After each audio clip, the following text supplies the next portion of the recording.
What's going on, everyone? Scott here. Welcome back to the channel. Michigan State versus Iowa tonight, 7 o'clock in East Lansing at the Breslin Center. Michigan State coming off of a big rivalry win in Ann Arbor on Saturday, even though it felt like a home game, especially all the videos coming out of there. They have won 4 of 5 and 8 of 10, getting it rolling at the right time of the year. Like we like to say, Mr. March, Tom Izzo, seems to do this every year, and we hope this trend continues actually into the month of March as we close out the second half of February here. Iowa is coming off a big time win against Wisconsin. Wisconsin has, definitely kind of teetered. I believe they've lost 4 of 5, but a big time home overtime win against Wisconsin, 88-86. They've won 3 of 5. They still score the ball very efficiently, like most Fran McCaffrey coach teams do, averaging just about 84 points a game. It's having a really solid year, averaging 16 to go with 4 rebounds and 4 assists. Definitely the leader on the team. Has gotten better every year for the Hawkeyes in his 4th year on campus. Then you have one of the best three-point shooters in the conference in Peyton Sandfort. Ben Kroenke as well, one of the best three-point shooters in the conference as well. Sandfort sitting at 37% and Kroenke sitting at about 36% on the season. And that doesn't even include Josh Dix, shooting at 43%. So Iowa is definitely one of the top three-point shooting teams in the conference. That gives you a look at some of their offensive numbers, why they're scoring over 80 points a game. Efficiency-wise, they're one of the most efficient teams in the country. Their adjusted efficiency sitting at 119.4. That's 12th best in the country. Turnover percentage, 13.6, 10th in the country. 2-point percentage, 55th in the country. Free throw percentage, 17th. As a team overall, 33% from 3, low in the 190s as a team, but they do have a couple of snipers on the team, as we mentioned before, that can fill it up. Iowa, after the Garza and Murray years, definitely a down year for them than they're used to over there in Iowa City. 15-11, 7-8 in the conference, currently in that middle to second half of the Big Ten in terms of standings go. As we mentioned, coming off a big 88-86 overtime win against Wisconsin.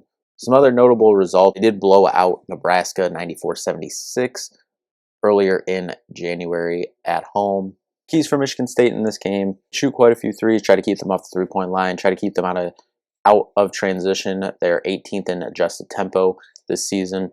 They rebound similar to Michigan State, averaging about 36 rebounds a game, where Michigan State's sitting at 35. So this is a game that Michigan State might be able to try to win that rebounding battle. As we said, as we talk about every game, that's a key for Michigan State to try to win that rebounding battle that they have not a lot of times this year. But when they do, it usually turns out good for the Spartans.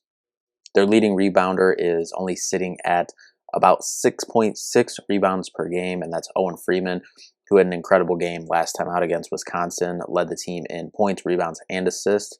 Trying to control him as well will be key, but stopping Tony Perkins up front, averaging 4 assists a game. So try to run the shooters off the three-point line. It's unlike some Iowa teams in years past where, you had Luka Garza throw it down in the post, and then you kind of had the Murray years where, they spread the offense out a lot. Still kind of that, watching from afar, they'll spread the offense out. Shoot some threes, try to get out in transition, and keep the tempo up. Over on Bart Torvik, got Iowa at 60th in the country. We already went through some of their stats. They have 5 games left in the season as well, at Michigan State, at Illinois, home against Penn State, at Northwestern, and home to close out their season against Illinois. Last year, this was a split series. Michigan State won in East Lansing, and then Iowa came back in the last, I don't even want to talk about that game, 2 minutes to win the game in Iowa City, where Michigan State was up by, I believe it was 15 or so, with about 2 minutes left, and ended up losing the game in overtime, I believe it went to.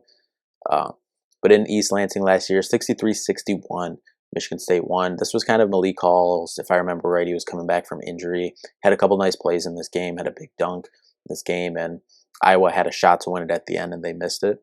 I think this will be a fairly close game. Bart Torvik has this as at about 11 a point. Michigan State win, 84-73. Michigan State is favored. These two teams always play close. I expect that to stay the same here tonight. And for Michigan State closing out the season, we just need to see A.J. Hoggard, get back to being consistent. It seemed like he played for about a month and a half consistent. Then the last handful of games, he's, gone back to being a little bit inconsistent in terms of getting to the basket. He's still done some good things for the team in terms of, assisting, playing defense, getting steals. But if we're going to make a run in the tournament, we need him to be more aggressive getting to the rim. Malik Hall, hats off to him. He probably's got a bid for an all Big Ten team.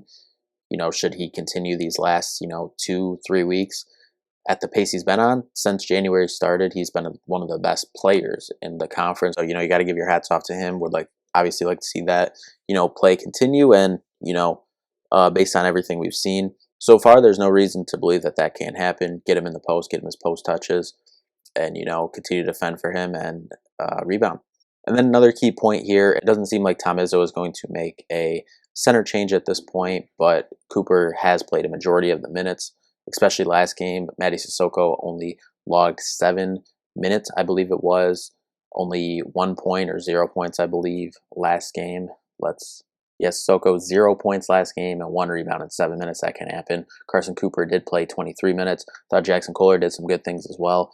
He missed 4 shots, and all of them were basically at the rim, had a chance. I believe he had a dunk attempt as well. Would like to see a lot of shot attempts for Kohler here in the post.